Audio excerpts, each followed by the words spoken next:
कि क्या बताऊं कि क्या मदीना है। मुसलमानों का सबसे बड़ा त्यौहार, आशिकाने रसूल का सबसे बड़ा त्यौहार सिर्फ ईद नहीं बल्कि ईदों की ईद अभी हमारे दरमियान से गुजरी है।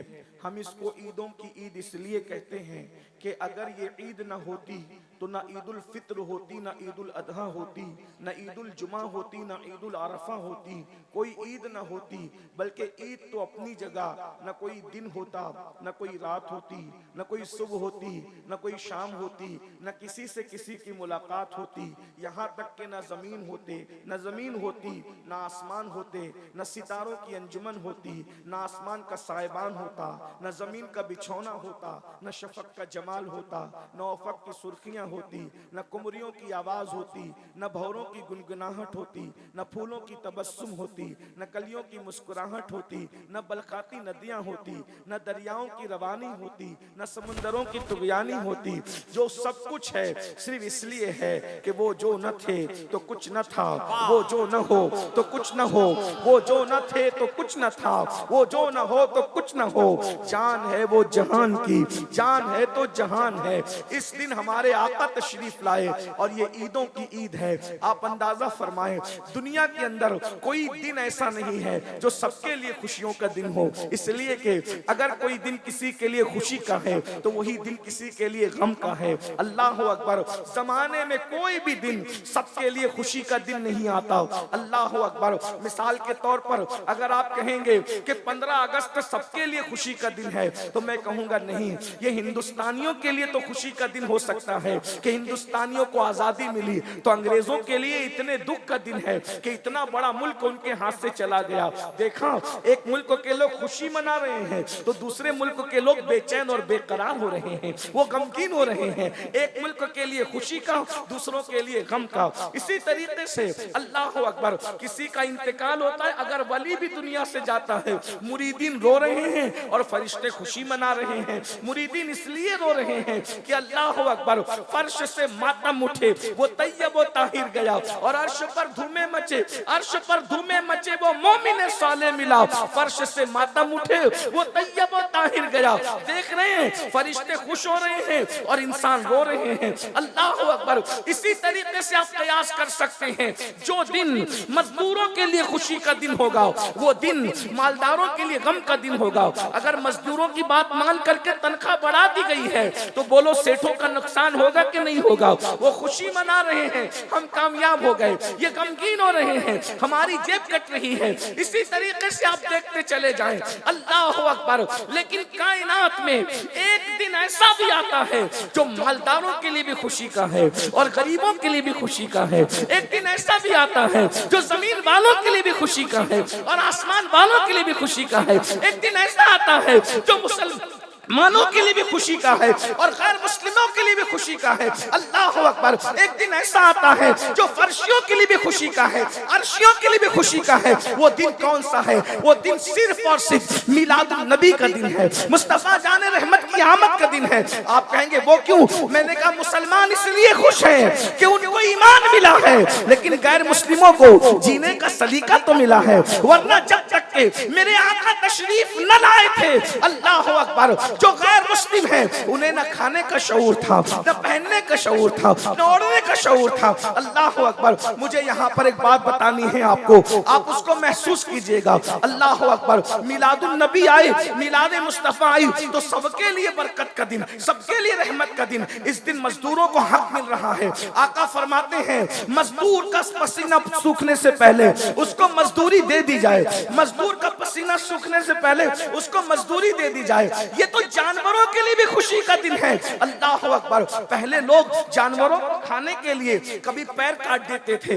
कभी कुछ उज़्व काट देते थे, जिंदा जानवर के उज़्व काट काट के खाए जाते थे। रहमतुल्लिल आलमीन ने फरमाया अगर हलाल जानवर खाना ही है तो इस तरह उसको अजियत देकर न खाओ, बल्कि पहले गले के पास से उसको ज़बा जबा कर लो, और जब उसका जिस्म ठंडा हो जाए फिर उससे जिल्द उतारो, उसके बाद उसे खाया जाए। अल्लाह अकबर। जिसने जानवरों के हुकूक बताए, जिसने इंसानों के हुकूक बताए, जिसने रास्ते के हुकूक बताए, जिसने दरख्तों के हुकूक बताए, जिसने पत्थरों के हुकूक बताए, अल्लाह अकबर। जिसने अल्लाह अकबर शौहर की चिता पर जलने वाली औरत के कदमों में जन्नत को समेट कर रख दिया और औरत का मकाम बताया, अल जन्नत तहता अक़दामिल उम्महातिकुम, जन्नत तुम्हारी माओ के कदमों के नीचे है। जब तक हुजूर तशरीफ न लाए थे बेवाओं को चिता पर जलाया जाता था।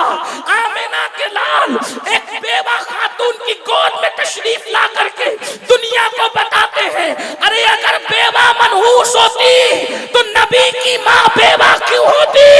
नबी की माँ जैसे खुश नसीब भी कोई हो सकता है। किसी का बेटा गौस है, किसी का बेटा कुतुब है, किसी का बेटा अब्दाल है, अरे किसी का बेटा कलीमुल्लाह है, किसी का बेटा नजीउल्लाह है, किसी का बेटा कलीमतुल्लाह है।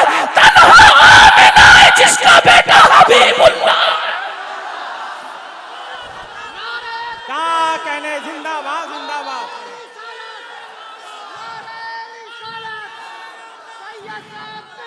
अरे जिस बेवा को सबने मनहूस जान करके जो है वो रुस्वा किया था, मेरे नबी ने उन्हीं बेवाओं की इज्जत बढ़ा दिया। बेवा माँ की गोद में तशरीफ ला के बताया, इतनी बरकत वाला रसूल जब बेवा माँ की गोद में आता है तो बेवा मनहूस नहीं हो सकती। उसका कसूर क्या है? इधर माँ को बेवा माँ की इज्जत बढ़ाई और उधर 2 मरतबा बेवा होने वाली खदीजतुल कुबरा को सुहागन बनाकर उम्मुल मोमिनीन बना दिया, तमाम मोमिनों की माँ बना दिया। देखो तो सही। और हुजूर के आने का सबसे पहले फायदा किसको मिला? औरत को मिला। और भी कौन सी औरत? आजाद औरत नहीं, आजाद औरत से भी ज्यादा गिरा हुआ दर्जा जो है वो कनीज औरत का था। लेकिन हुजूर जैसे दुनिया में तशरीफ लाए, कनीज दौड़ी दौड़ी गई और अबू लहब से कहा, अबू लहब मुबारक हो, तेरे घर भतीजा आया है, तेरे भाई अब्दुल्ला के यहाँ बेटा आया है। ऐसे ही अबू लहब ने उंगली का इशारा करके कहा, जा मैंने भतीजे की खुशी में तुझे आजाद कर दिया। गोया के नबी आके बता रहे हैं, अब मैं आ गया हूँ, औरतों को आजाद कराने के लिए आया हूँ, औरतों को आजादी देने के लिए। आका की आमद का सबसे पहला फायदा औरतों को मिला। आज लोग औरतों के हुकूक की बड़ी बात करते। मुझे यहाँ पर हुजूर की मिलाद की बात करनी, जश्न मिलाद। हुजूर आए, इनकलाब आया। पहले मैं आपके सामने कुछ बातें पढ़ना चाहता हूँ। आयत मुबारक जो पढ़ी है उस पर गुफ्तगू करने से पहले तमहीद के तौर पे अगर थोड़ी देर मुझे आने वाले शोरा और खुतबा का ख्याल है, वो मेरे बाद मेरी ही तरह वो मेहमान है, लेकिन चूंकि मैं पहले इसलिए बोल लेता हूँ कि मेरी गुफ्तगू जो है चूंकि बड़ी खुश्क होती है और रात जब ढल जाती है तो मेरी गुफ्तगू आपके कोई फायदे की नहीं रह जाती। इसलिए मैं चाहता हूं कि मैं अपने वक्त पे गुफ्तगू कर लूं। वैसे इंशाअल्लाह ताला अल्लाह जब तक तौफीक देगा गुफ्तगू के बाद में मैं बैठा रहूंगा, मैं जाऊंगा नहीं इंशाअल्लाह, अल्लाह की तौफीक के मुताबिक बैठा रहूं। लेकिन आपकी तवज्जो चाहता हूं अब थोड़ी देर बहुत गौर से मिलाद का फलसफा, जो लोग कहते हैं ना कि मिलाद से क्या हुआ, मैं आपके सामने रखना चाहता हूं कि मिलाद सिर्फ सुन्नियों का त्यौहार नहीं है, ये आलमी त्यौहार है, आफाकी त्यौहार है और पूरी कायनात का त्यौहार है। वो कैसे? एक बात देखो, हुजूर जब तशरीफ नहीं लाए थे लोग नंगे होके काबे का तवाफ करते थे। दुनिया इतनी बिगड़ी हुई थी, अल्लाह के घर का तवाफ नंगे होके करते थे। अल्लाह के घर पर काबतुल्लाह पर 360 बुत रखे हुए थे और जिना करने के लिए जब कोई औरत न मिले तो वो बकरियों से और जानवरों से तक जिना करते थे। अखलाकी गिरावट कितनी थी। और सबसे बड़ी बात ये, आज जो दहशतगर्द लोग हैं उनकी तो हम लोग मुखालफत करते ही है दहशतगर्दों की, लेकिन आपकी खास नौजवानों की खास तवज्जो, आज के दहशतगर्दों की अहले सुन्नत ने हमेशा मुखालफत की है, क्योंकि हम सूफिया के मानने वाले लोग हैं। हमारे यहाँ किसी के हाथ की माला तोड़ना भी जायज नहीं है, तो जब हाथ की माला तोड़ना भी जायज नहीं है, अरे माला टूटती है तो मोती बिखरते हैं। आपकी अगर तवज्जो मेरी तरफ है तो इधर सुने भैया, बात नहीं करें तो जो इस तरह हुजूर का जिक्र हो रहा है, कोई किसी का जिक्र न करे, बस अब यार का जिक्र होगा बस, और किसी का जिक्र नहीं। तवज्जो फरमाए, माला टूटती है तो मोती बिखरते हैं, लेकिन जब सर किसी का अलग किया जाता है तो उसका पूरा खानदान बिखरता है ना। तो हमारे यहाँ जब माला तोड़ने की किसी के हाथ की इजाजत नहीं है तो फिर किसी का सर काटने की इजाजत कैसे हो सकती है। जिस मजहब में वुजू करते वक्त पानी जाय करने की इजाजत नहीं है, जबकि हमारे यहाँ वुजू इबादत है, तो जब इबादत के नाम पर पानी जाय करना हराम है तो बगैर इबादत के किसी के खून को जाय करने की इस्लाम इजाजत कैसे दे सकता है। हमारा मजहब अमन का मजहब है, शांति का मजहब है, सुकून का मजहब है। दहशत गर्दी की हमारे यहाँ इजाजत नहीं। हमारे यहाँ तो अल्लाह अकबर, इतना भी एहतियात है, अगर कोई सो रहा हो, कोई सो रहा हो तो इतनी जोर से सलाम मत करो कि उसकी नींद में खलल आए। हमारे यहाँ सोने वाले को उसकी नींद का ख्याल है, नींद का ख्याल। तो जब लोगों की नींद का ख्याल है तो लोगों की जिंदगी का कितना ख्याल होगा, लोगों के खानदान का कितना ख्याल होगा, लोगों की खुशियों का कितना ख्याल होगा, लोगों के अरमानों का कितना ख्याल होगा। लेकिन लोगों ने दीन समझा नहीं, इस्लाम समझा नहीं, इस्लाम के खिलाफ बकवास करते रहते हैं। लेकिन हमारी जिम्मेदारी है कि हम अपनी जिम्मेदारी पूरी करें। तो हम सूफिया के मानने वाले दहशतगर्दी की और दहशतगर्दों की मुखालफत हमने हमेशा की है। लेकिन एक बात मैं आपके सामने रखना चाहता हूँ, रसूलुल्लाह की आमद के बाद दुनिया में जितने भी दहशतगर्द बाद में पैदा हुए वो लोग छोटे दर्जे के दहशतगर्द हैं। क्यों? क्योंकि हर दहशतगर्द दूसरों के बच्चों को मारता है, अपने बच्चों को नहीं मारता, बल्कि दूसरों के बच्चों को भी वो मारता है तो अपने बच्चों की खुशी के लिए मारता है ना, यही है। लेकिन जब रसूलुल्लाह सल्लल्लाहु अलैहि वसल्लम की मिलाद नहीं हुई थी तो उस वक्त तो दुनिया इतनी बड़ी दहशतगर्द थी कि लोग अपने बच्चियों को अपने हाथों से जिंदा दफन करते। आज कितना भी बड़ा दहशतगर्द हो अपना बच्चा नहीं मारेगा, मगर हुजूर की आमद से पहले लोग अपने बच्चों को दफन करते थे, बेटियों को जिंदा दफन किया। और कमजोर बच्चे, बेटे भी अगर कमजोर पैदा होते तो उस जमाने का दस्तूर था कि कमजोर बेटों को भी पहाड़ पे मां लेकर के जाती और उसको फेंक देती और ये कहती कि जमीन पर कमजोरों को जीने का हक नहीं है। मैं एक रिवायत बयान करता हूं जिससे आपको मिलाद की अहमियत पता चलेगी। बहुत तवज्जो के साथ मेरे अल्फाज के जामे में एक रिवायत सुने, फिर मिलाद की अहमियत आपको पता चलेगी कि मिलादुन नबी है क्या, आमद रसूल है क्या, मिलाद मुस्तफ़ा सल्लल्लाहु अलैहि वसल्लम है क्या, और मिलाद से किस किस को फायदा पहुंचा, किस तरह पहुंचा। आज लोग कहते हैं, पूरी दुनिया में कह रहे हैं, बेटी बचाओ, बेटी पढ़ाओ, बेटी की इज्जत करो। ये बात अगर आज लोगों को 1450 साल के बाद समझ में आई है तो ये सिर्फ मिलाद मुस्तफ़ा का सदका है, आमद रसूल का सदका है। वरना जिनकी जबानें आज बेटी बेटी कर रही है, कल इन्हीं की जबानें बेटियों के ताल्लुक से क्या थी, मैं वो थोड़ा सा जायजा पेश करता हूँ। ये तारीख के अनमिट नकूश है जिसपे टिप्पणी नहीं कर रहा हूँ, सिर्फ हकायक आपके सामने रख रहा हूँ। देखिए, अल्लाह के रसूल अलैहिस्सलाम की आमद से पहले नंगे होके काबे का तवाफ करना, अगर औरतें मखसूस अय्याम में चली जाए तो औरतों को घरों के अंदर अंधेरे में बंद कर दिया जाता था। अगर बेवा होती थी तो हमारे भारत ही के अंदर ये तरीका था। सबूत है, मैं किसी मजहब पे टिप्पणी नहीं कर रहा हूँ, हालात बता रहा हूँ। हालात सिर्फ आप चेक करें क्या हालात थे। जब कोई औरत बेवा हो जाती थी उसका सर मोड़ दिया जाता था, उसके बालों को मोड़ करके उसको जो है कमरे में कैद कर दिया जाता था। वो शादियों में नहीं जा सकती थी, वो खुशी की महफिल में नहीं जा सकती थी। अब सुहागन औरतें उसको सुबह के वक्त देखती तो अपना चेहरा फेर लेती थी। सुबह के वक्त अगर औरतें आंगन से गुजरती, बेवा औरतें, तो वहां पर पानी डाला जाता था। ये बेवाओं के साथ, यानी बेवा का शौहर क्या मर गया, उसकी जिंदगी मौत से बदतर कर दी जाती थी। पहले तो जला दी जाती थी शौहर के साथ, और अगर जो बच भी जाती वो इस तरह बदतरीन हालात में जिंदगी गुजारती थी कि उसको कहीं हक हासिल नहीं था। ये दुनिया के हालात थे। यूनान को देखें, हिंदुस्तान को देखें, अरब को देखें। लेकिन अब आइए थोड़ा सा मिलाद पर तवज्जो करते हैं। हुजूर अलैहिस्सलाम की मेहनतें बहुत हैं। आप गौर कीजिएगा, बात जो कुछ चिल्लाने पीछे उन्हें चिल्लाने दें, क्यों चिल्लाने मुझे नहीं पता, लेकिन अगर जिक्र रसूल से बड़ी भी कोई चीज उनके नजदीक है तो वो बात करते रहे, लेकिन मुझे कोई गुस्सा नहीं इस पर। बात आप बहुत अच्छे से सुन रहे हैं माशाल्लाह। मुस्लिम टोला वैशाली वाले और गिरद नवाज से आने वाले, अल्लाह तुम सबको मिलाद मुस्तफ़ा का सदका दे। मिंबर वालों को भी, जमीन वालों को भी सब बड़ी मोहब्बतें दे रहे हैं, लेकिन आप थोड़ा गौर से बात सुने, क्योंकि ये बातें गौर से सुनने की है। ये तकरीर नहीं है, कोई खिताब नहीं है, ये सिर्फ जो है ये किसी के दिल का दर्द है जो आपके दिलों के दरवाजे पे कोई मुंतकिल करने आया है, बस बात इतनी है और बात कोई नहीं है।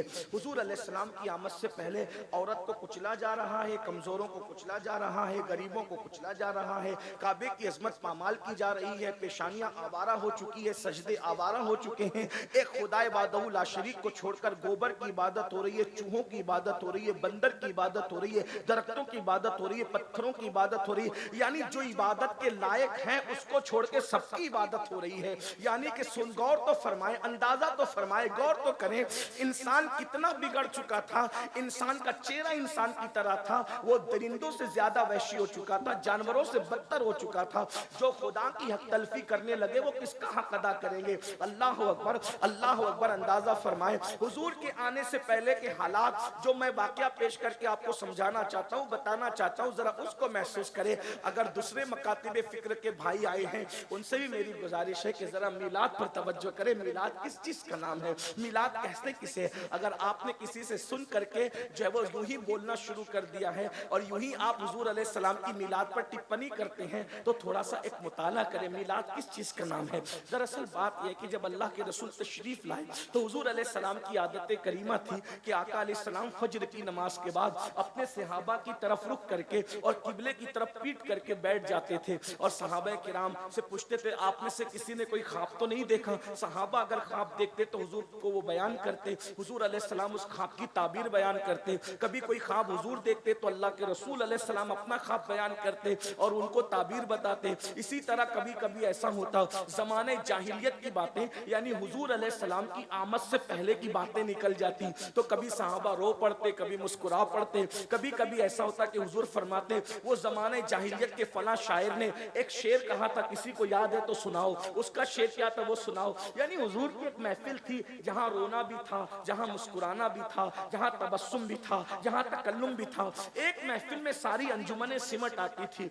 अब गौर करें, एक दिन ऐसा हुआ फजर की नमाज के बाद आमिना का लाल, अब्दुल्ला का जिगर पारा, हम सब के आका व मौला मुस्तफा करीम रऊफुर रहीम सल्लल्लाहु अलैहि वसल्लम सहाबा के झुरमुट में बैठे। जरा तसव्वुर में लाइए, गिरद नवाज से आने वालों जरा तसव्वुर में लाइए, जब उनका जिक्र करते हैं तो महफिल इतनी अच्छी लगती है, इतना नूर बरसता है, ऐसी रहमतों की बरसात होती है। जब बजाते खुद वो किसी महफिल में जलवगर होते होंगे तो उस वक्त तो महफिल का आलम क्या होता होगा। एक तरफ सिद्दीक बावफा है, एक तरफ फारूक है, फारूक आजम है, एक तरफ उस्मान जुन्नूरैन है, एक तरफ हैदर कर्रार है, कहीं साद है, कहीं सईद है, कहीं तलहा है, कहीं जुबैर है, कभी अबू उबैदा है, कहीं अबू जो वो अब्दुर रहमान इब्न औफ है, कहीं अबू हुरैरा है, कहीं खालिद इब्न वलीद है। गर्ज के सहाबा के झुरमुट में आमिना का लाल जलवगर है, आफ्ताब रिसालत, महताब रिसालत की जलवगरी है। और हुजूर अलैहिस्सलाम के उस महफिल में अचानक जमाने जाहिलियत का जिक्र निकल आता है। एक सहाबी जिन्होंने जाहिलियत के दौर में भी एक तवील उम्र गुजारी थी और वो ईमान की दौलत हासिल कर चुके थे, उन्होंने अर्ज की, या रसूल अल्लाह, आप तशरीफ ले आए ना, बड़ा एहसान किया हम पर। हुजूर आप आ गए ना, बड़ा एहसान किया हम पर। आप आए हैं तो आलम में बहार आई है, आप आए हैं जमाने में बहार आई है। हुजूर आप ना आए थे हम तो जानवरों से बदतरीन जिंदगी गुजार रहे थे। हुजूर आप ना आए थे हम तो जानवरों से भी गैर गुजरी जिंदगी गुजार रहे थे। आका आप आ गए, खुदा का शुक्र है, बहुत एहसान है। यानी मिलाद का गोया कि वो जलसा हो रहा था। जलसे मिलाद की अलग अलग अंदाज है, जैसे जैसे हालात बदलते गए, अंदाज बदलते गए। अब इससे बड़ी मिलाद की महफिल क्या होगी? साहिबे मिलाद खुद मौजूद है, हुजूर की आमद का तस्करा हो रहा है, हुजूर अलैहिस्सलाम की आमद पर शुक्र अदा किया जा रहा है। इससे बड़ी मिलाद की महफिल क्या होगी? उतने में वही सहाबी कहते हैं, आका अगर इजाजत दें तो मैं लोगों को बताऊं कि जब आप नहीं आए थे तो हम कितने खूंखार थे, हम कितने बुरे थे, हम कितनी बुराई में जिंदगी गुजार रहे थे, और आप आए तो हम कैसे बदल गए। हुजूर ने फरमाया, इजाजत है, बताओ तुमने जाहिलियत का दौर कैसे गुजारा, कुफ्र का दौर कैसे गुजारा, मेरे आने से पहले के हालात कैसे गुजारे? तो उस सहाबी ने कहा, या रसूल अल्लाह, हालात तो बड़े तवील है जो हमने गुजारे हैं, लेकिन जिंदगी का एक वाकया जो मुझे याद आता है मैं आपको सुनाता हूँ। अब वो वाकया वो सहाबी हुजूर को सुना रहे हैं, सब सहाबा सुन रहे हैं। अब मैं उनकी आवाज को ला तो नहीं सकता, लेकिन उनके अल्फाज को अपने अल्फाज के जामे में नकल करता हूँ ताकि मिलाद की अहमियत पता चले। वो कहते हैं, आका मैं वो जालिम बाप हूँ। वो उनकी अपनी बात है। हम सहाबी को ईमान लाने के बाद कभी बुरे अल्फाज से याद करना तो दूर की बात, कभी उसका तसव्वुर नहीं कर सकते, लेकिन सिर्फ बैकग्राउंड समझ में आ जाए, सहाबी के जज्बात समझ में आए, आदमी अपने बारे में जो चाहे कहे, हम नहीं कह सकते। हर सहाबी तो हमारा आका है, हमारा मौला है। हजारों गौसो कुतुब और अब्दाल किसी सहाबी के कदमों के मर्तबे को नहीं पहुंच सकते। बस यही बात है, इसलिए हम हर सहाबी का एहतराम करते हैं। उनके बारे में हल्की बात सोचना, हल्की बात करना हमारा मसलक ही नहीं है। जैसे हम हर नबी की ताजीम करते हैं, हर सहाबी की ताजीम करते हैं, हर अहले बैत की ताजीम करते हैं, हर वली की ताजीम करते हैं। भाई जो हमारा मसलक ही मुकम्मल अदब है, अहले सुन्नत का है बेड़ा पार, अस्हाबे हुजूर नज्म है और नाव है, इतरत रसूलुल्लाह की। हमारा तो हाल ये है कि खुदा ने दो हाथ हमें इसलिए अता फरमाए हैं, एक हाथ में सहाबा का दामन है और एक हाथ में अहलुल बैत का दामन है। लेकिन सिर्फ वो हालात समझ में आ जाए, वो अपने बारे में जो कह रहे हैं अपने अल्फाज के जामे में, वो कहते हैं, आका हम इतना जुल्म करते थे या रसूल अल्लाह, मैं वो बाप हूँ कि जिसने अपने हाथों से अपनी 4-4 बेटियों को, एक रिवायत के मुताबिक 5 बेटियों को, एक रिवायत के मुताबिक 7 बेटियों को, बहरहाल जो भी है, लेकिन मैं यहाँ 4 का तस्करा कर दूं, या रसूल अल्लाह मैंने अपने हाथों से अपनी 4 बेटियों को जिंदा दफन किया है। तुम भी बेटियों के बाप हो। अल्हम्दुलिल्लाह मेरे घर में भी सैयदा की 2 कनीजें मौजूद हैं। अल्लाह अल्लाह, अंदाजा करें बेटों से ज्यादा आज मुसलमानों को बेटियों से प्यार है। आइए मैं आपको बताऊं उसकी वजह क्या है। उसकी वजह सिर्फ मिलादुन नबी है। अगर माएँ और बहनें मेरी गुफ्तगू सुन रही हैं तो वो भी बड़ी तवज्जो से सुने। अरे ये टीवी चैनलों पे बैठकर इस्लाम के खिलाफ बकवास करने वालों के बहकावे में आने की जरूरत नहीं है। दुनिया ने तो तुम्हें क्या सुलूक किया था, जरा तवज्जो से सुनो मेरी बहनों। वो सिर्फ आमिना का लाल है जिसने औरतों की इज्जत को बहाल किया है। वो सहाबी कहते हैं, आका मैंने अपने हाथों से अपनी 4-4 बेटियों को जिंदा दफन किया है, लेकिन चौथी बेटी की दफन की दास्तान ही कुछ और है। अल्लाह अकबर। अब मेरे अल्फाज के जामे में थोड़ी देर के लिए अल्लामा अरशदुल कादरी की तहरीरों का सहारा लेकर के थोड़ी देर सुन ले। वो कहते हैं, आका 3 मरतबा बेटी के बाद बेटी, बेटी के बाद बेटी पैदा हुई, चौथी मर्तबा मेरी बीवी मुराद से थी। मुझे बड़ी उम्मीद थी कि अब की मर्तबा, चौथी मर्तबा बेटा ही पैदा होगा। अब की मर्तबा उम्मीद उम्मीद होती है, मोमिन हो या काफिर, अनपढ़ हो या जाहिल, इल्म वाला हो या बगैर इल्म वाला, उम्मीद तो उम्मीद होती है। अब की मर्तबा बड़ी तमन्ना थी, आसार नजर आते हैं, अल्लाह ने खुशी दिखाई है, अब की बार बेटा होगा। मैं बहुत उम्मीद में था। ऐसे में मुझे इंतजार था कि मेरी उम्मीदें यकीन में तब्दील होगी, मेरे घर के आंगन में फूल, खुशियों के फूल मुस्कुराएंगे। मैं इसी इंतजार में था। अचानक मुझे बहुत मजबूरी के तहत एक लंबे सफर पे जाना पड़ा। जाहिर सी बात है उस दौर का सफर ट्रेनों का सफर तो नहीं था, प्लेनों का सफर तो नहीं था। मिसाल के तौर पे आज कितनी दुनिया सिमट गई है। मैं सुबह को मैं कलियर शरीफ से चला हूँ और शाम होने से पहले मैं पटना पहुँच गया हूँ। इतनी दुनिया सिमट गई। अगर मैं कलियर शरीफ का प्रोग्राम करके वैशाली आता तो शायद 1 महीना गुजर जाता और मैं पहुँच पाता, लेकिन दुनिया सिमट गई है। तो उस दौर में जो सफर होते थे 2-2, 3-3 दिन के नहीं होते थे, महीनों के होते थे, सालों के होते थे। वो कहते हैं, या रसूल अल्लाह अचानक लंबा सफर दरपेश था तो मैंने अपनी बीवी को बुलाया और बीवी को बुलाकर, अब देखो वो सहाबी के अल्फाज मैं अपने अल्फाज के जामे में समेट कर पेश कर रहा हूँ। तसव्वुरात की दुनिया में खो जाइए। हुजूर की महफिल में सहाबी का बयान। कहते हैं, आका जब मैं सफर पे जाने लगा तो मैंने अपनी बीवी को बुलाया और बीवी को बुलाकर कहा, देखो अगर बेटा पैदा हो उसकी निगहदाश्त करना, उसका ख्याल करना, उसकी परवरिश करना, लेकिन हाँ अगर पहले की तरह बेटी पैदा हो तो फिर तुम उसको जिंदा मत रखना, बल्कि जैसे मैंने कब्र खोद करके उसको दफन कर दिया था 3 बेटियों को, वैसे चौथी को भी तुम दफन कर देना। गोया के एक बाप अपनी बीवी को अपनी बेटी के हवाले से ये वसीयत कर रहा था सफर पर जाने से पहले पहले कि जब तेरे यहाँ बेटी पैदा हो तो तू ममता का इजहार न करना, ममता का इजहार न करना, बल्कि नागिन बन करके उसको डस लेना। अल्लाह अकबर। अंदाजा फरमाए बेटी का ये हाल था, बेटी के बारे में तसव्वुरात थे। और उसके बाद फिर मैं सफर पे चला गया और जब बहुत तवील अरसे के बाद मैं सफर से वापस आया तो मैंने अपनी बीवी से सबसे पहला सवाल ये किया, बताओ जो अमानत मैं तुम्हारे पेट में छोड़ करके गया था उस अमानत के बारे में तुम क्या कहती हो? मेरी बीवी ने मुझसे झूठ बोला और उसने कहा मेरे सरताज मुर्दा बच्ची पैदा हुई थी, मैंने फेंक दिया, बात आई गई हो गई, अब मैं अपनी नॉर्मल जिंदगी गुजारने लगा। एक दिन ऐसा हुआ या रसूल अल्लाह, जो घर आने का मेरा टाइम था उसके अलावा यानी उस टाइम के अलावा जल्दी से मैं घर आया तो मैंने क्या देखा कि मेरे घर के आंगन में मेरी बीवी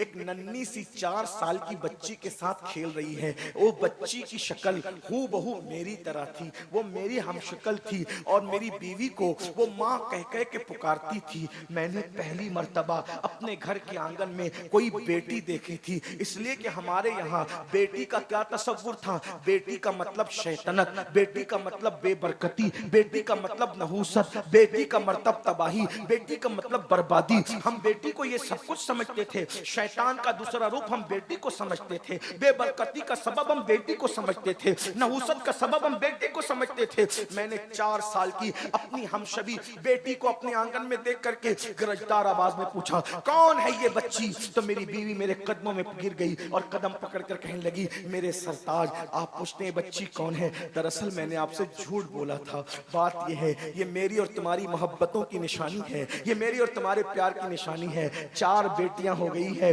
3 को तो दफन कर दिया, अब 5वीं मर्तबा पता नहीं मैं माँ बन सकूंगी कि नहीं बन सकूंगी, इसलिए चौथी बच्ची को ममता की वजह से बचा लिया है। तो अब इसको दफन मत कीजिएगा, इसको मारिए, इसकी जिंदगी मत खत्म कीजिएगा। मेरी बीवी ने मुझे इतनी मिन्नत और समाजत की कि फिर मैंने फैसला कर लिया अब मैं ये बेटी को पालूंगा, दफन नहीं करूंगा। लेकिन माहौल माशरा इतना जालिम था कि हम बेटी को बर्दाश्त नहीं कर सकते थे, इसलिए कि बेटी बड़ी होगी, शादी होगी, कोई दामाद बनेगा, वो हमें दबाएगा, इसलिए हम बेटियों को दफन बर्दाश्त नहीं कर सकते थे। मैंने बीवी को कहा ठीक है मैं वादा करता हूँ हम इसे पालेंगे। और फिर उसके बाद बेटी मेरी बेटी, मैंने उसके साथ मोहब्बत की एक्टिंग शुरू की, मोहब्बत का एक गोया के दोहरा मेयार और गोया के जाहिरी तौर पे मोहब्बत मैंने शुरू की। मगर बेटी की खुसूसियत ये होती है कि बेटी माँ से ज्यादा, सबसे ज्यादा अगर किसी से प्यार करती है तो वो अपने बाप से प्यार करती है। मेरी बेटी जब सोती थी तो मेरी बाहों में सोती थी, मेरे बगैर वो रहती नहीं थी, वो मुझे अब्बा कह के पुकारती थी तो बहुत प्यार का समंदर उसके अंदर ठाठे मारता था, लेकिन मुझे वो बुरी लगती थी। मैं इंतजार में था कि कभी मौका मिले तो मैं इस नहूसत को, इस बेबरकती को जिंदा दफन कर दूंगा। एक दिन मैंने मेरी बाहों में सोने वाली बेटी को अपने बाहों में लिटाया और मैं इंतजार करने लगा जब रात गहरी हो जाए, रात तारीक हो जाए, मैं इस नहूसत और शैतानत को दफन कर दूं। बस ऐसे ही हुआ, रात तारीक गुजर गई, रात की सियाह जुल्फें अल्लाह अकबर जब उसके घुटनों से नीचे ढलकने लगी, रात की सियाह जुल्फें अल्लाह अकबर जब चादर बनकर उफ़क़े मक्का पर गहराई के साथ छा गई। सोने वाले सो रहे थे, नशे में धुत होने वाले हो रहे थे, पाप करने वाले पाप कर रहे थे। अल्लाह अकबर उस बुतों की गंदगी और नहूसत से काबतुल्लाह शरीफ की अज़मत को तार तार करने की कोशिश की गई थी, लेकिन कुदसियाने फलक रात के आखिरी हिस्से में काबतुल्लाह के तवाफ के लिए नाजिल हो रहे थे। सारे मक्के के दरवाजे बंद थे। अचानक एक दरवाजा उस रात की गहराई में खुलता है और एक बाप सोने वाली बेटी को अपने हाथ में लेकर के खामोशी के साथ बाहर निकलता है, बीवी की आंखों से बचाकर, उसकी नींद का फायदा उठाकर। गौर करें, एक बाप के हाथ में एक 4 साढ़े 4 साल की बच्ची है और वो लेकर के बाहर निकलता है। जैसे ही वो अपनी बेटी को लेकर बाहर निकलता है, सोचिए इस तरह से तो आज भी कई बाप लेकर के बाहर निकलते हैं, लेकिन हुजूर की मिलाद के पहले के बाप के इस तरह निकलने में और आज के बाप के इस तरह निकलने में आपने कोई फर्क महसूस किया है? फर्क ये है, किसी किसी भी मजहब का बाप हो, किसी भी मसलक का बाप हो, आज जब बेटी को ऐसे लेकर के निकलता है तो यकीनन उसकी बेटी बीमार होती है और वो दवाखाने की तरफ दौड़ता है और कहता है डॉक्टर मेरी पूरी पूंजी ले ले मगर मेरी बच्ची को बचा ले। ये मीलाद के बाद के जज्बात है। हर मसलक का बाप, हर मजहब का बाप। और इससे पहले एक बाप निकल रहा है हाथ में बेटी को लेके तो जिंदा दफन करने के लिए, और उसके बाद वो बाप कहता है या रसूल अल्लाह, जब मैं जल्दी जल्दी चलने लगा तो मेरा पैर एक पत्थर से टकराया, मैं जमीन पे गिर गया। जब जमीन पे गिरा हूं तो मेरी बच्ची दूर गिरी है, मैं गिरा हूं लेकिन मैं इस बच्ची की नींद उस ठोकर की वजह से जमीन पे गिरने से खुल गई। मैं उठा, जल्दी से मैंने उठा, संभला, और इससे पहले कि मेरी बीवी को खबर हो और वो दौड़ती हुई आए इस बच्ची को बचा ले, मैंने बच्ची को उठाया तो बच्ची जाग चुकी थी। वो रोकर कहती थी बाबा तुम्हें कहीं चोट तो नहीं आई? बाबा तुम्हें कहीं, बेटी तो बेटी थी ना, बाबा तुम्हें कहीं चोट तो नहीं आई? अल्लाह अकबर। आका उसके इस मासूमाना जुमले पर भी मेरा दिल नहीं पिघला। मैंने कहा चलो। उस बच्ची ने कहा आप मुझे अंधेरे में कहां ले जा रहे हैं? मैंने कहा चलो। जब वो चलने के लिए तैयार ना हुई और उसने अपनी माँ को पुकारा तो या रसूल अल्लाह, मैंने उसको घसीटना शुरू किया। पहले हाथ पकड़ के घसीटा। जब उसने कहा मैं नहीं आऊंगी, अम्मी कहाँ है, अंधेरे में मुझे डर लगता है, बाबा आप मुझे कहाँ ले जा रहे हैं? या रसूल अल्लाह, शैतान मुझ पर इतना गालिब था कि जब हाथ पकड़कर मेरी बेटी मेरे साथ चलने के लिए तैयार ना हुई तो उस वक्त मैंने उसके बालों को पकड़ा और बालों के जरिए से घसीट करके मैं उसको वहां ले जाने लगा। मक्के के लोग जहां अपनी बच्चियों को जिंदा दफन करते थे, या रसूल अल्लाह, वो मुझसे बार बार कहती थी बाबा मुझसे कसूर क्या हुआ है, मुझसे गलती क्या हुई है, आखिर मोहब्बतें नफरतों में क्यों बदल गई है? वो बाहों में सुलाने वाला बाप आखिर मुझे लेकर कहां जा रहा है? या रसूल अल्लाह, मैंने कहा जालिम, तेरा बाप तुझसे कभी प्यार नहीं करता था, तूने मुझे बाप माना था लेकिन मैंने तुझे कभी बेटी नहीं माना था।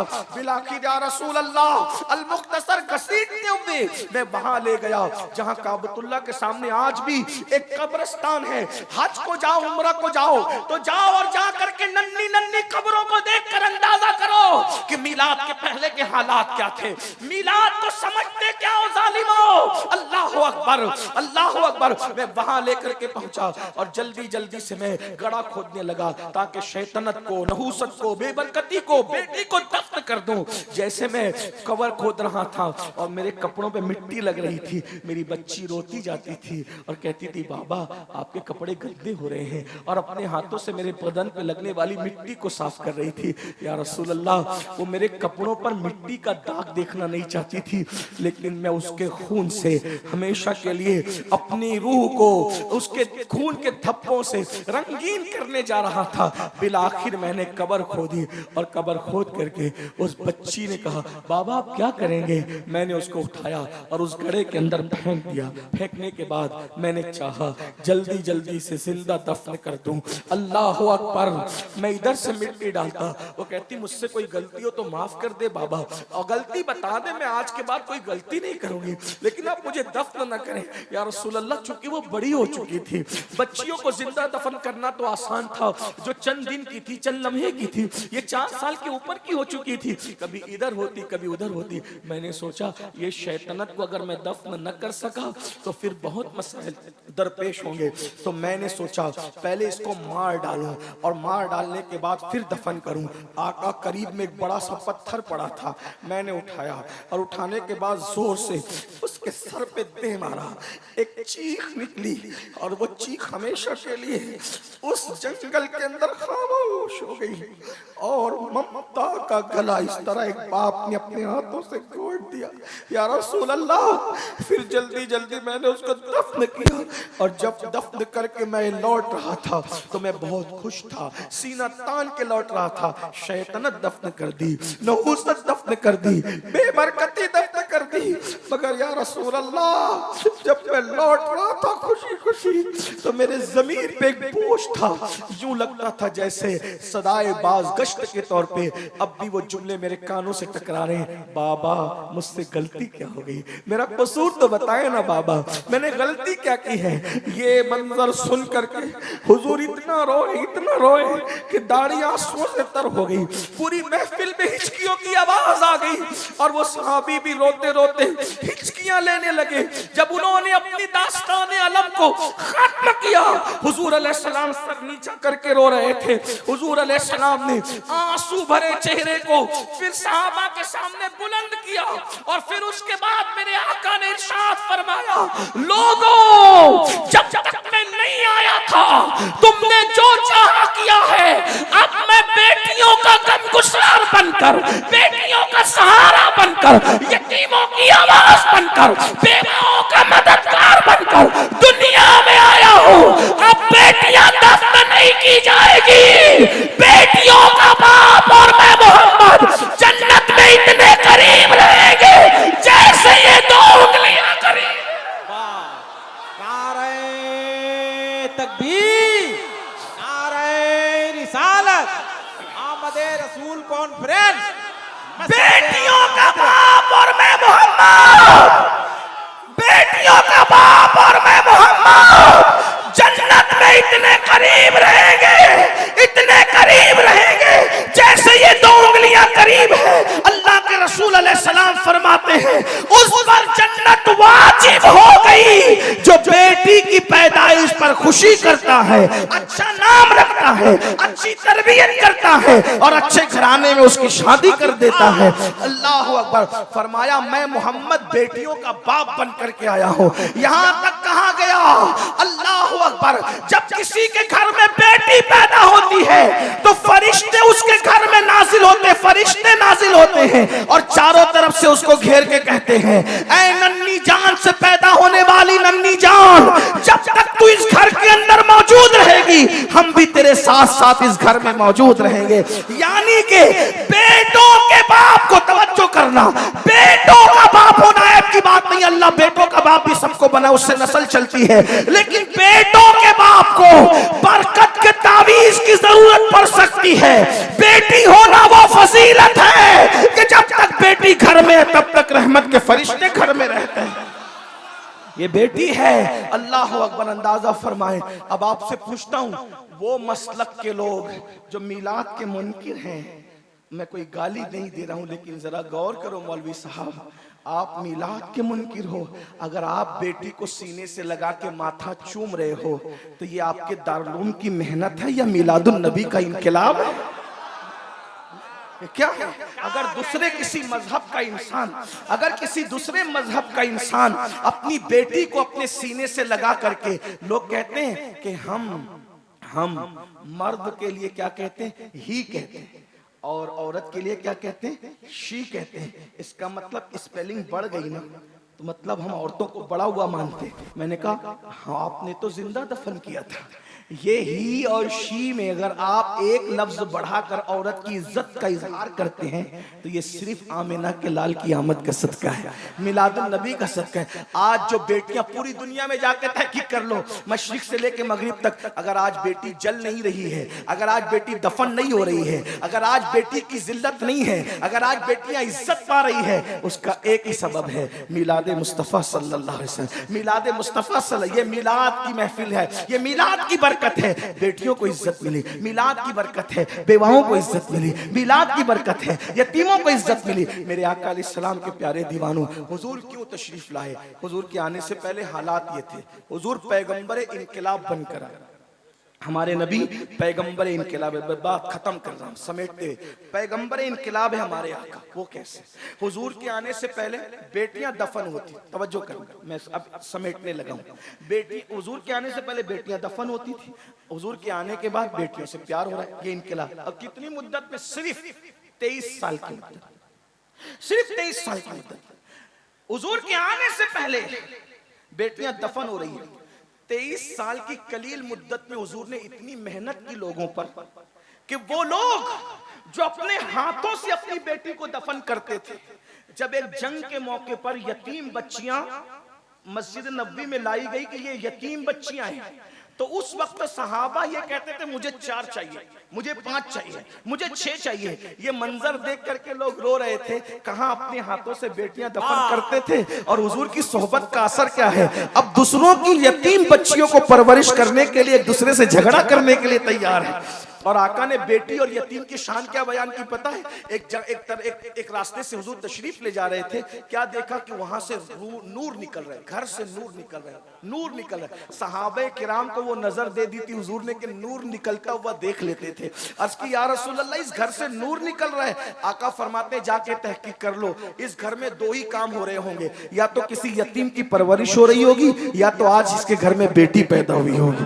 अंदाजा फरमाए, ये बेटी की शान है। इसलिए मैं आज भी आपसे कहता हूं, बेटी को बुरा मत समझो, बेटी को मनहूस मत जानो, बेटी को बुरा मत जानो। आजकल लोग बेटी को बोझ समझते हैं, आजकल लोग बेटी को बुरा समझते हैं। लेकिन एक बात आगे बढ़ने से पहले कह दूं, बल्कि बहनें मौजूद हो तो ये भी कह दूं, आज दुनिया इतनी जालिम हो गई, फिर से जालिम हो गई।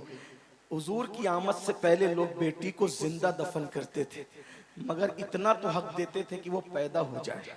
तवज्जो करना, इतना तो हक देते थे कि वो पैदा हो जाए, पैदा हो। आज के तरक्की याफ्ता दौर में जब इस जालिम माशरे को पता चलता है कि पेट में बेटी है, तो डॉक्टर को रिश्वत देकर और ज्यादा पैसे देकर पटा फुसला कर मां के पेट में ही उस बच्ची को कत्ल कर देते, चमचों से, छुरियों से।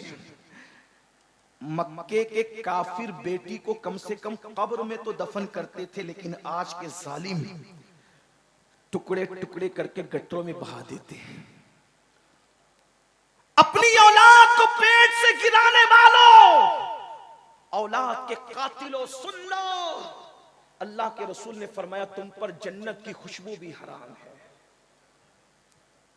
जो मां के पेट से बच्चों को गिराते हैं गुर्बत के खौफ से, जहेज के खौफ से, शादी की महंगाई की बुनियाद पर, आका इरशाद फरमाते हैं कि ये बच्चे जिनको मां के पेट से गिराया जा रहा है, क़यामत के दिन बगैर सर के उठेंगे और अल्लाह की अदालत में अर्ज करेंगे, मौला इन माँ बाप से, जालिम से पूछ कि हमने क्या गलती की थी जिसकी सजा दी गई कि हमें दुनिया में आने से पहले कत्ल कर दिया गया।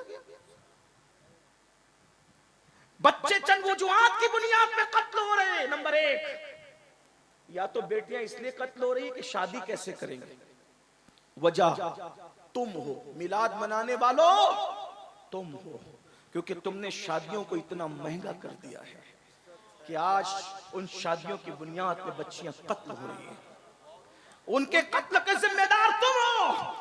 और बड़ी माजरत के साथ खू करे हमद से थोड़ा सा गिला भी सुन ले, मिलाद की ये महफिल मनाना शायद तुम्हें काम ना आए। माफ करना, माफ कर देना, और माफ नहीं कर सकते तो मुझसे बात कर लेना, मैं बात करने के लिए भी थी। क्यों काम ना है पता है? क्योंकि तुम रसूलुल्लाह की मेहनतों को जाय करने के लिए खड़े हुए हो। हुजूर अलैहिस्सलाम ने मेहनत की थी, क्यों मेहनत की और कितनी मेहनत की थी बताऊं? हुजूर की मेहनत कितनी थी? रसूलुल्लाह के आशिक बन के हुजूर की मेहनत को जाय करने खड़े हुए हो।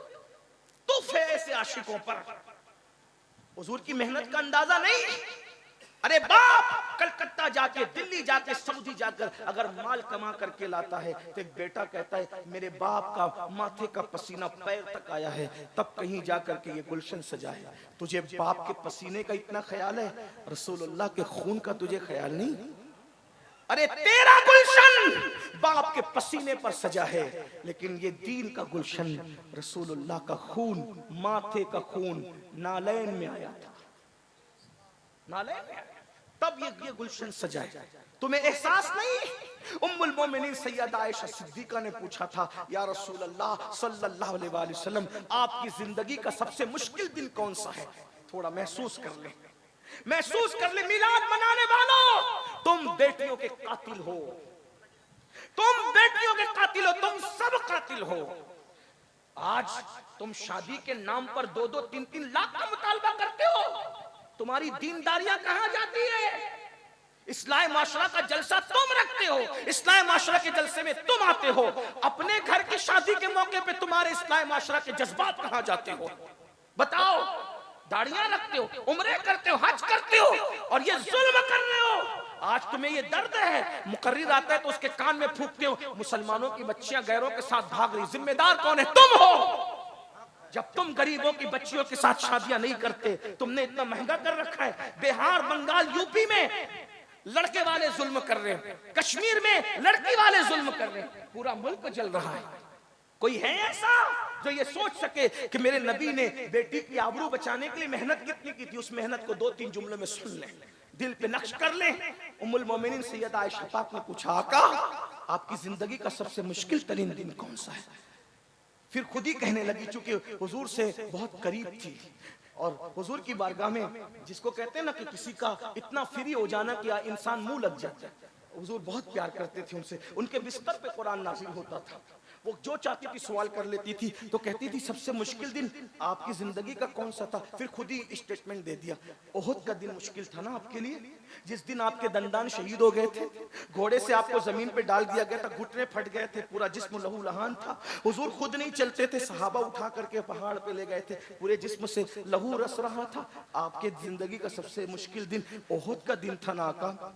हुजूर ने फरमाया नहीं नहीं, 70 सहाबा शहीद हुए थे ओहद के दिन, वो मुश्किल दिन नहीं था। अमीर हमजा का कलेजा चबाया गया था। मेरी जिंदगी का वो मुश्किल दिन इतना मुश्किल था लेकिन सबसे मुश्किल नहीं था। अमीर हमजा की नाक, कान, होठ, उंगलियां काटकर रस्सी में पिरोकर हार बनाकर पहनने वालों ने गले में पहना था, बाजू में बांधने वालों ने बाजू में बांधा था, पाजेब की शक्ल में पैर में डाले गए थे, कलेजा चबाया गया था। उस दिन हजरत हंजला पहली रात का दूल्हा शहीद हुआ था। 70 सहाबा की लाशें पड़ी थी। सरकार कहते हैं मुश्किल तो था आयशा, लेकिन सबसे मुश्किल दिन मेरी जिंदगी का वो नहीं था। फिर पूछा हुजूर कौन सा था? तो मेरे आका ने फरमाया ताइफ का दिन मेरी जिंदगी का सबसे मुश्किल तरीन दिन था आयशा। अर्ज़ की हुजूर उसका क्या दास्तान है?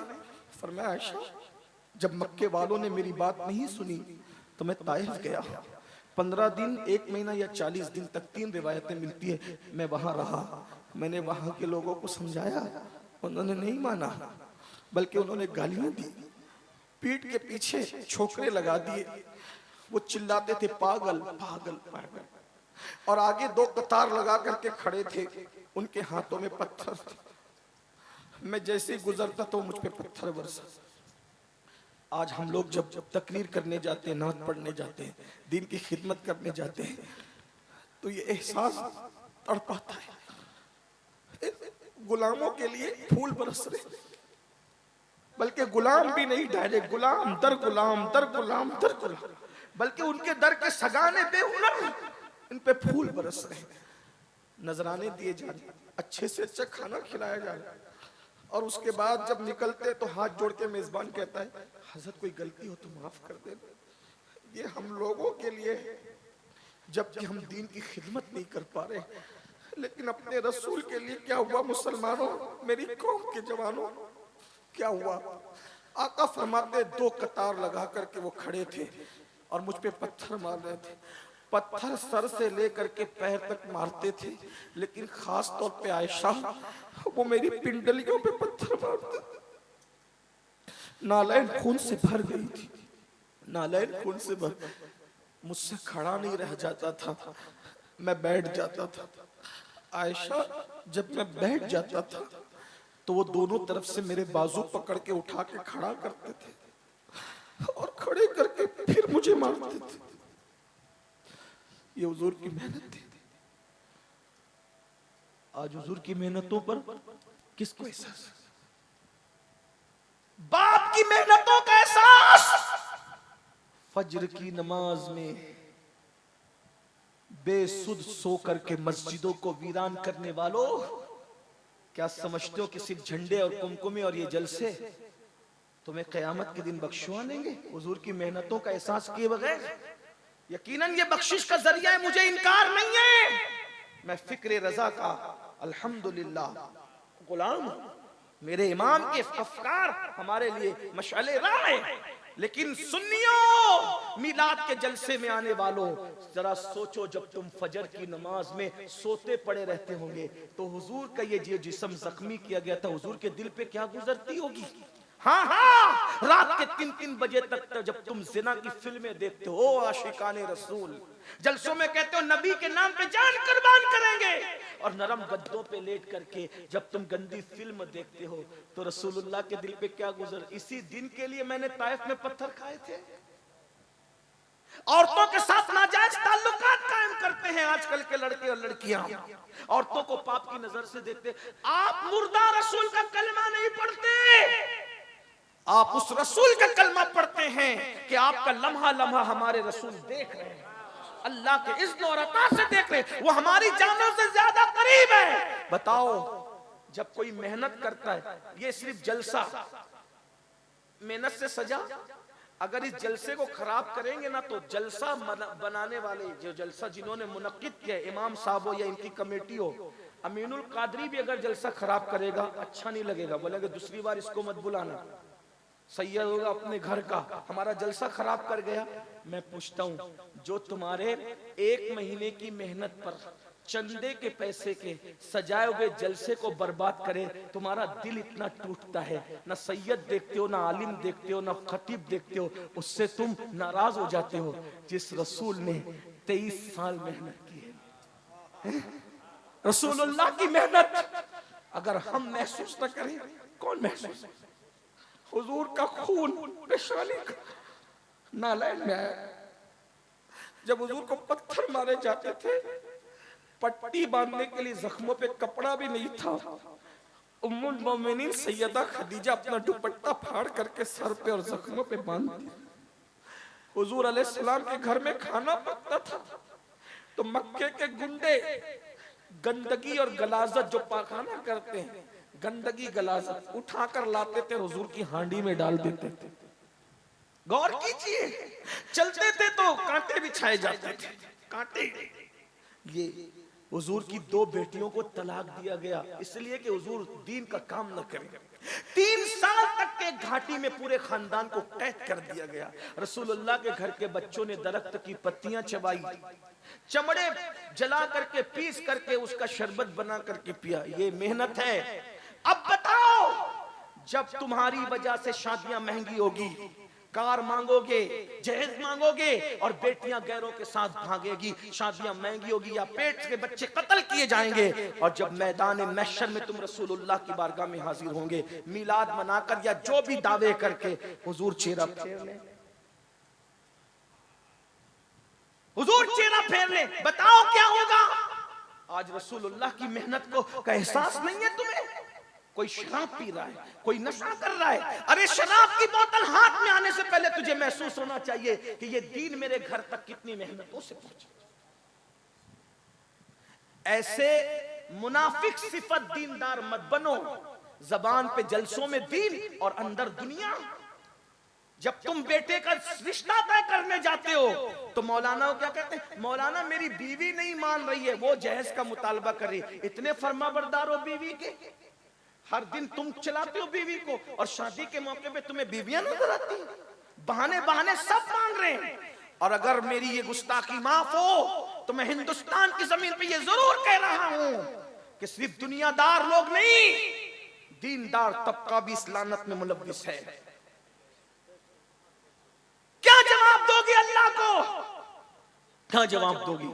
अगर वाकई मिलाद मनाना है तो इनकलाब का हिस्सा बनो और आज सच्चे दिल से तय करो, मुझे खुश करने के लिए नहीं, अपने नबी को, मिलाद वाले रसूल को, जिसके जरिए से हमें जन्नत लेना है, उनको खुश करने के लिए कि इंशाअल्लाह अब मैं अपनी शादी करूं या अपने बच्चों की शादी करूं। जो कंवारे वो अपनी शादी के बारे में, जो औलाद वाले वो अपनी औलाद के बारे में ये हुजूर से वादा करें, मुझसे नहीं कि या रसूल अल्लाह, अगर आपकी उम्मत की बेटियां जहेज की वजह से पेट में कत्ल हो रही है या औरों के साथ भाग रही है, तो जब मैं अपने बेटे का निकाह करूंगा तो इंशाअल्लाह मैं यूं कहूंगा कि बगैर जहेज के निकाह करूंगा। अगर मेरा समधी शक्ति देना भी चाहेगा तो मैं कहूंगा जा किसी और मौके से दे देना, लेकिन जहेज का खात्मा करूंगा और अल्लाह अकबर बगैर जहेज की शादी करके दुनिया को बताऊंगा कि नबी के नाम पे जान देना भी जानते हैं और बिदात का खात्मा करना भी जानते हैं।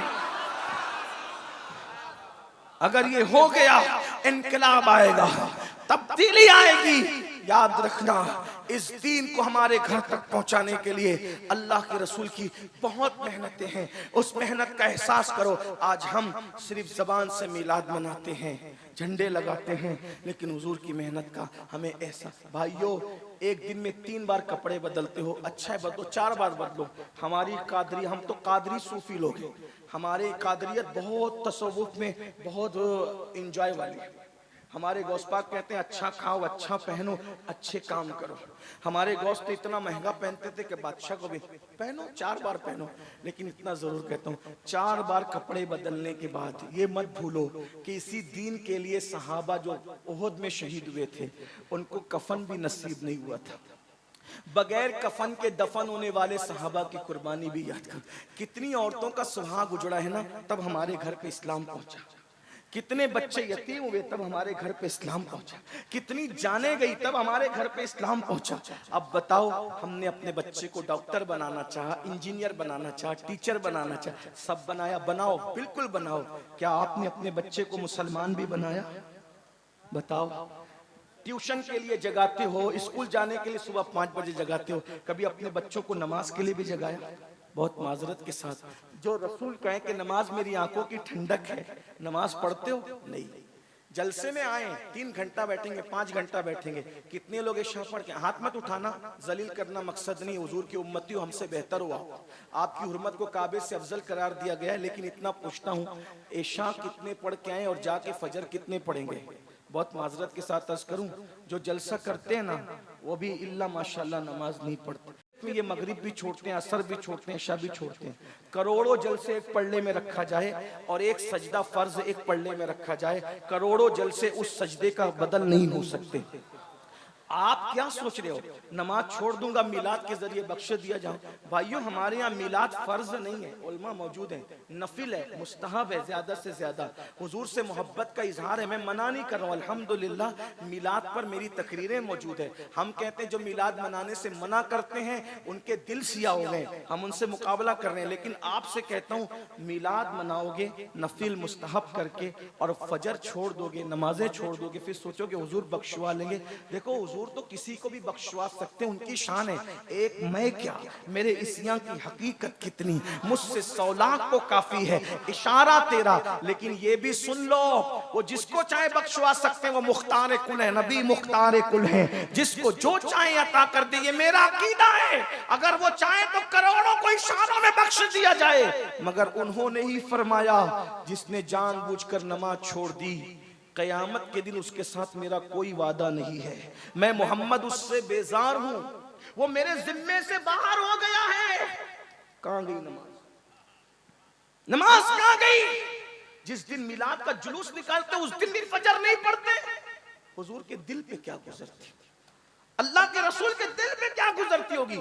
फिर कहता हूं, मुनाफिक न बनो, अगर आशिक बन रहे हो सच्चे बनो। एक हदीस सुन लो, बात पूरी करता हूँ। क़ूतुल क़ुलूब में शेख अबू तालिब मक्की रहमतुल्लाह अलैह एक हदीस लिखते हैं।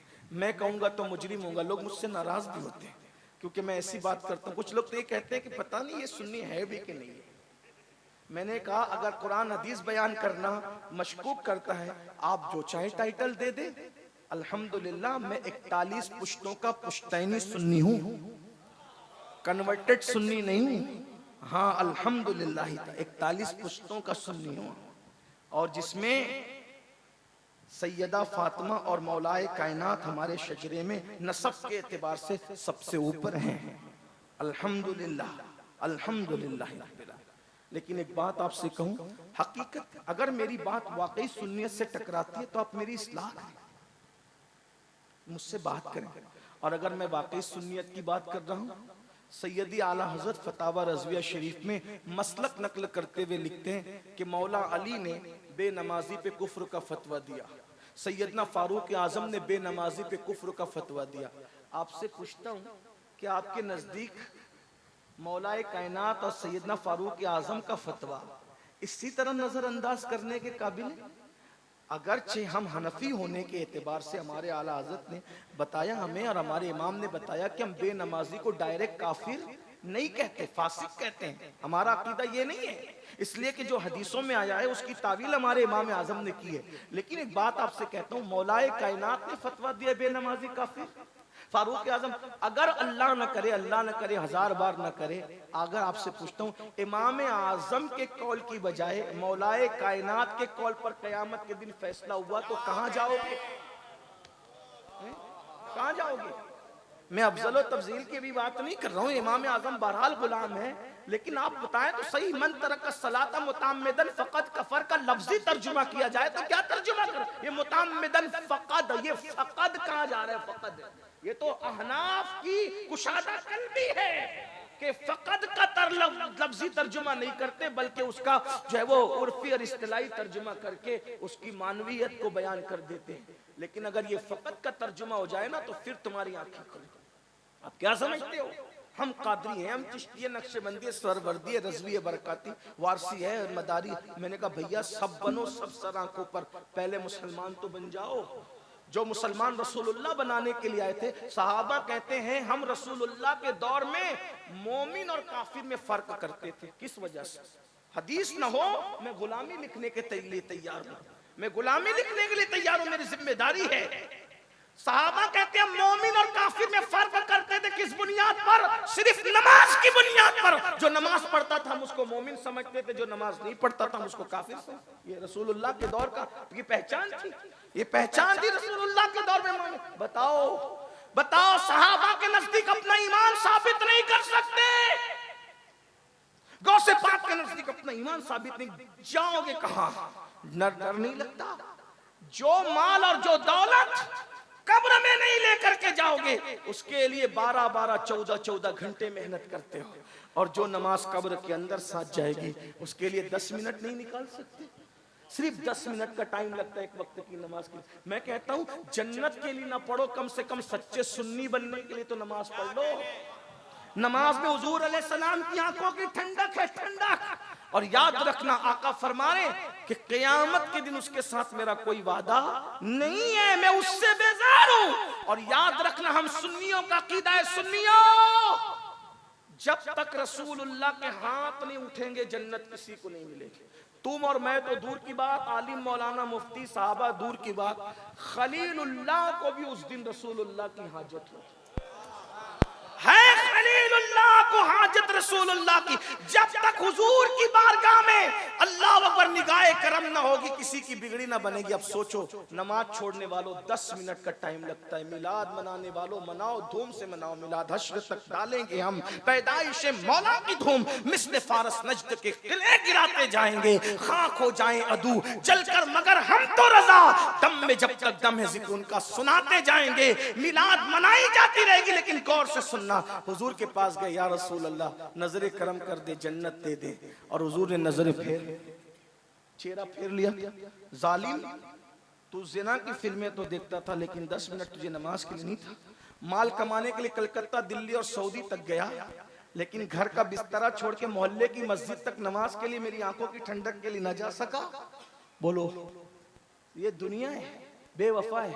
भाइयों, औलाद के लिए जो कमा कमा के जमा रहे हो, जमाओ, बहुत जमाओ, अल्लाह तुम्हें खूब दे, मैं मना नहीं कर रहा हूं, लेकिन ये सब औलाद ऐश करेगी, ऐश।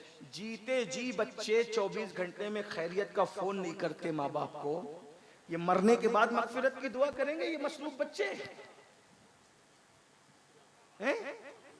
खुद सोचो, सऊदी चले जाएं, दिल्ली चले जाएं, कलकत्ता कमाने के लिए, बूढ़ी ना इंतजार, उसको तो बड़ा फक्र कि मेरा बच्चा सऊदी में है, मेरा बच्चा दिल्ली में, मेरा बच्चा कलकत्ता में। 24 घंटे में फोन नहीं आता बूढ़े माँ बाप। बताओ ना, इबरत ले लो, इबरत। अल्लाह सबके बच्चों को नेक बनाए, लेकिन इबरत ले लो कि जो बच्चे 24 घंटे में हमें जीते जी फोन नहीं कर रहे हैं, वो हमारी मगफिरत के लिए दुआ क्या करेंगे?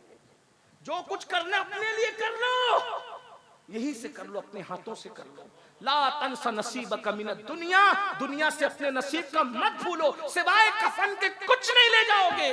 सब यहाँ बहुएं राज करेगी, बेटे राज करते रहे, लेकिन आपका हमारा कोई नहीं है।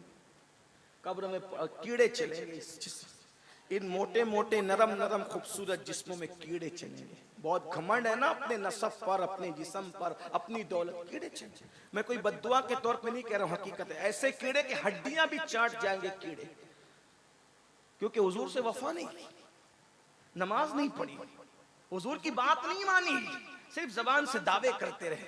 मगर हाँ, अगर कोई सच्चा रसूलुल्लाह का वफादार है, कीड़ा चलना तो दूर की बात, इंशाअल्लाह उसका कफन भी मैला नहीं होगा। लेकिन कोई वफा तो करे। जो हदीस पढ़ने लगा था वो सुन ले, बात मैं पूरी करता हूँ।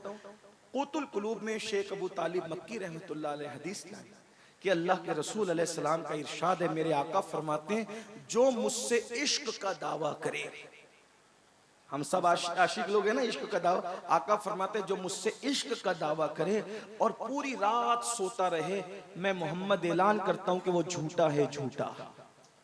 जो रात भर सोए इश्क का दावा करके वो झूठा है, तो जो फजर में भी सोता रहे सुबह के वक्त, वो कितना बड़ा झूठा होगा। इसका मतलब जो आशिक लोग हैं ना, वो रातों को सोते नहीं है, इश्क हो जाए तो दुरूद पढ़ते जगेंगे, नफिल पढ़ते जगेंगे। देखा उस आशिक को, देखा उस आशिक को जो माँ के पेट से वली पैदा हुआ था, लेकिन 40 साल तक इशा के वुजू से फजर की नमाज पढ़ी।